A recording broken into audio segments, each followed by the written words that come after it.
안녕하세요, 투차입니다. 오늘은 아이들의 목소리에 대해서 이야기를 해볼 겁니다. 아이들을 만나다 보면은 다양한 언어적인, 발성적인 특징이 있는 친구들을 만나게 되는데요. 호흡이 짧아서 말이 끊기는 친구, 이렇게 끊기는 친구들도 있고, 두 번째로는 코맹맹이 소리가 나는 친구,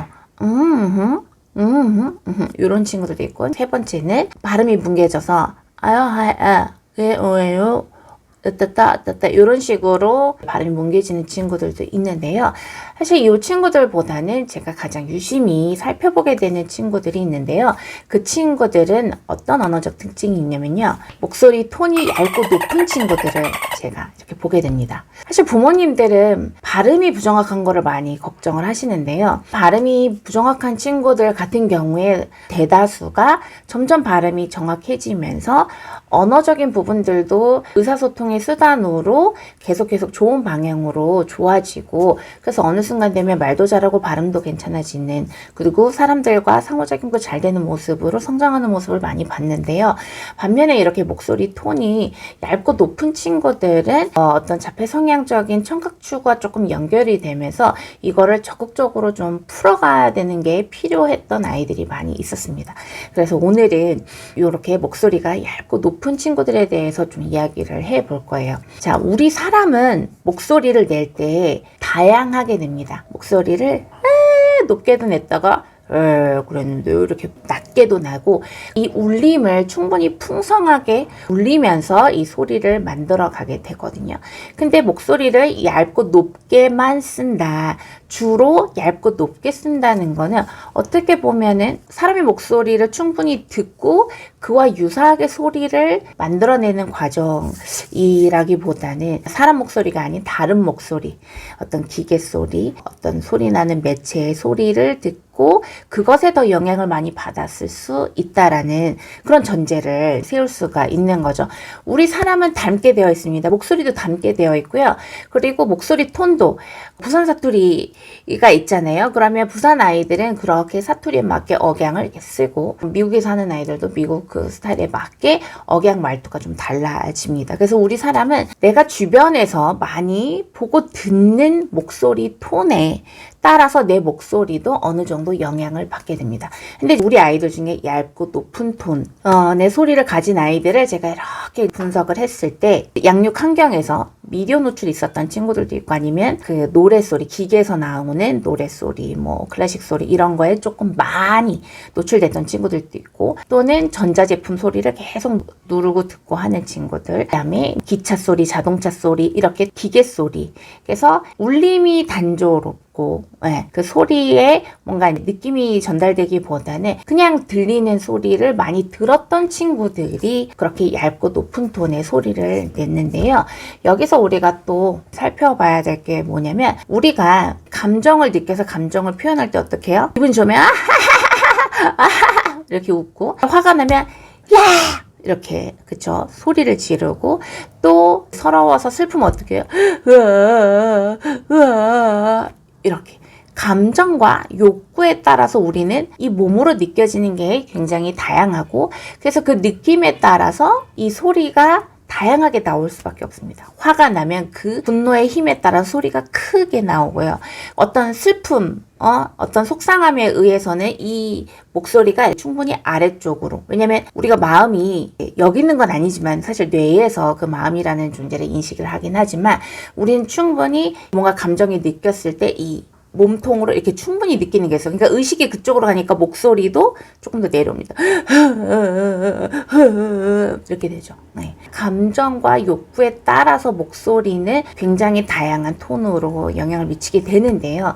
어떻게 보면 목소리 톤이 높고 얇고 단조로운 친구들은 이 감정 경험도 적었을 수 있고, 또 자신의 욕구가 커져가는 요 흐름도 조금 지연이 됐을 수 있습니다. 앞서 얘기한 것처럼 사람의 목소리를 많이 들으면 사람을 통해서 감정도 느껴지고, 그 사람들 말하는 걸 통해서 나도 그거 먹고 싶다, 그거 하고 싶다, 놀고 싶다라는 내 안에서 그런 욕구가 올라오게 됩니다. 근데 아까 말씀드렸던 사람이 아니었던 사물, 기계, 전자제품 이런 것들은 그것은 감정도 없고 욕구도 없기 때문에 그 소리를 많이 들었을 때 역시나 그걸 통해서 내 감정이 풍부해지지 않고 그걸로 통해서 내 욕구가 커지지 않게 되는 거죠. 그래서도 이 목소리가 얇고 높은 톤으로 형성이 됐었을 수는 있습니다. 사실 우리가 그 이유에 대해서 정확히 알 수는 없어요. 하지만 저는 그 이유를 알고 싶었습니다.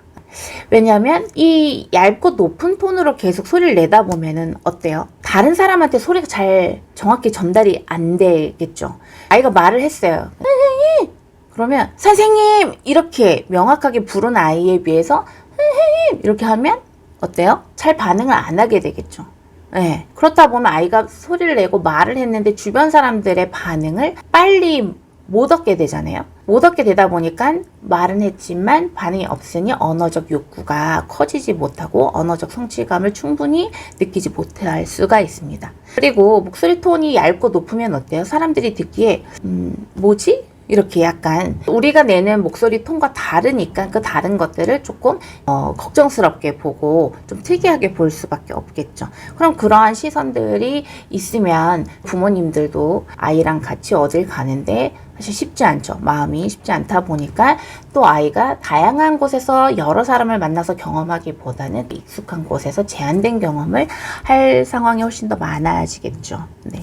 우리 아이가 목소리가 충분히 풍성하게 울리는 과정으로 어떤 놀이랑 어떤 환경적 기회를 제공해야 되는지 이제 얘기를 하긴 할 텐데요. 그 전에 이 목소리가 누군가 듣기에 조금 특이해 보여서 잘 전달이 안 돼서 목소리 톤이 좀 더 굵고 풍성해져야 되는 이유도 있고 또 한 가지 이유가 있는데요.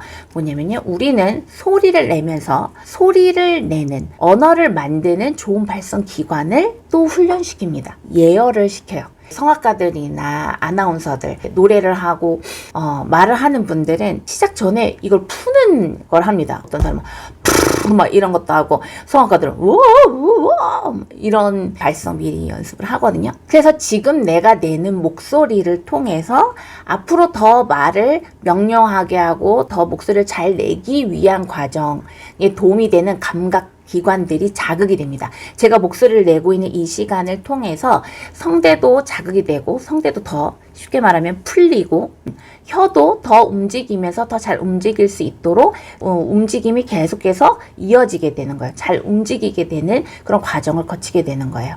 근데 목소리 톤이 얇고 높으면 어떻게 돼요? 소리를 내긴 내지만 그 얇고 높은 소리가 결국 그 진동을 적게 만들어요. 소리를 통해 자극받는 어떤 파동을 적게 만들면서 똑같이 소리를 내더라도 이 좋은 발성 기관을 자극을 적게 주고 또는 자극을 주는 부위가 제한되게 되는 거죠.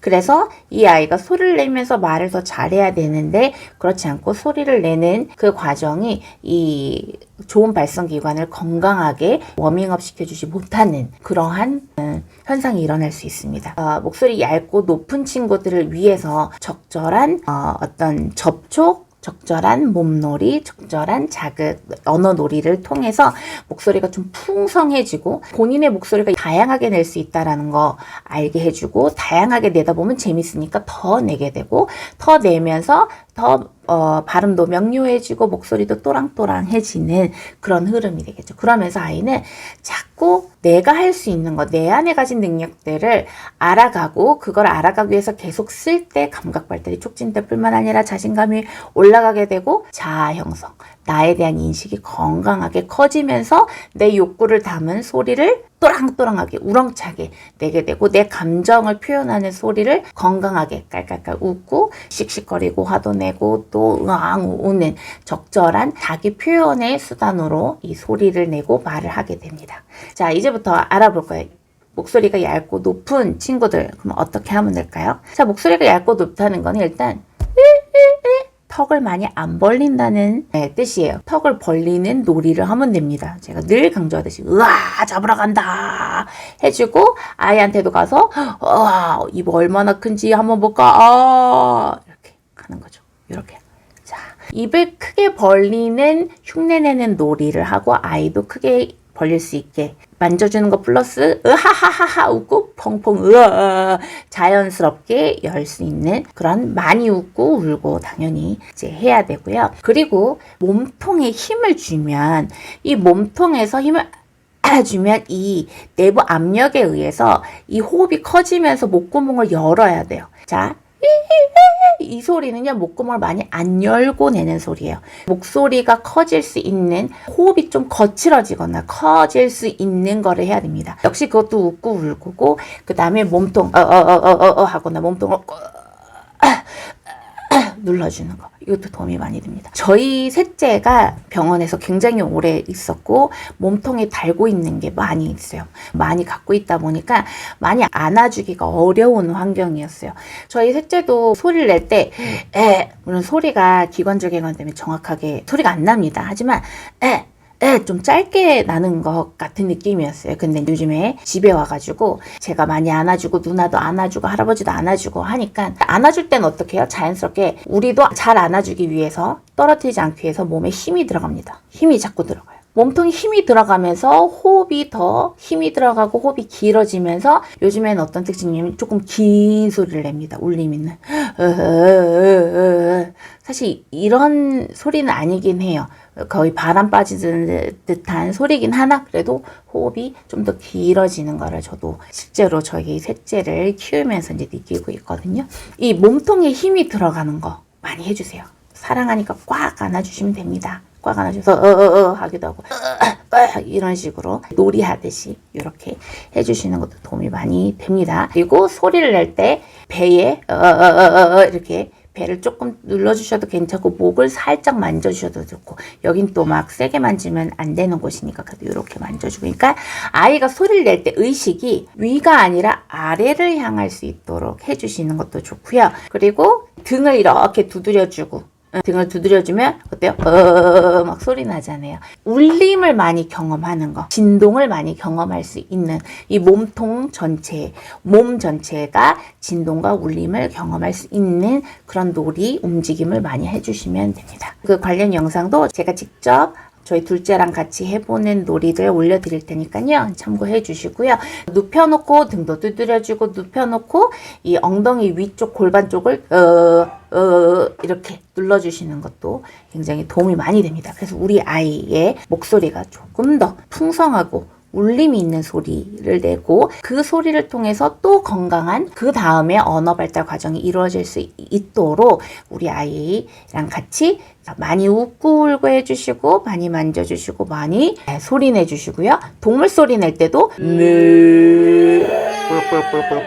꽉꽉꽉꽉 이렇게 굵직하고 재미있는 소리 많이 내주시면 이 또한 도움이 됩니다. 꼭 집에서 실천해 보시면서 우리 아이의 목소리가 얼마나 더 우렁차지고 얼마나 더 멋있어지는지 기대하면서 지켜보시면 좋습니다. 이번 영상도 도움이 되셨길 바라고요. 좋아요, 구독 꼭 부탁드리고, 그럼 전 다음 영상 들고 찾아뵙도록 하겠습니다. 감사합니다.